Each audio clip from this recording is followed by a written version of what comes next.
People's Republican पार्टीचे राष्ट्रीय अध्यक्ष प्राध्यापक जोगेंद्र कवाडे आणि कार्याध्यक्ष जयदीप कवाडे यांच्या मार्गदर्शनाखाली ठाणे जिल्ह्यातील जेऊर इथं उच्च अधिकार समितीची बैठक पार पडली।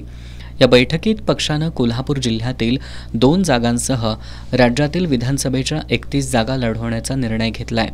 कोल्हापूर जिल्ह्यातून पेठवडगाव मतदारसंघातून पुरुष तर कोल्हापूर दक्षिण मतदारसंघातून महिला उमेदवार निवडणूक रिंगणात उतरतील असं पक्षाचे पश्चिम महाराष्ट्र अध्यक्ष डॉक्टर नंदकुमार गोंधळी यांनी सांगितलंय। 1 ऑगस्टपासून राज्यासह कोल्हापूर जिल्ह्यामध्ये पक्षाच्या सदस्यता नोंदणी अभियानाची सुरुवात करण्यात आल्याचंही त्यांनी सांगितलं। यावेळी हातकणंगले लोकसभा मतदारसंघातील पक्षाचे अध्यक्ष विद्याधर कांबळे, जिल्हा कार्याध्यक्ष अशोक कांबळे, हातकणंगले तालुकाध्यक्ष सुरेश सावर्डेकर, रमाई महिला ब्रिगेडच्या जिल्हाध्यक्षा लताताई नागावकर, जिल्हा उपाध्यक्ष रतन कांबळे, करवीर तालुका रिपब्लिकन युथ फोर्सचे अध्यक्ष जितेंद्र कांबळे, रमाई महिला ब्रिगेडच्या जिल्हा उपाध्यक्षा रेखा कांबळे यांच्यासह पदाधिकारी उपस्थित होते।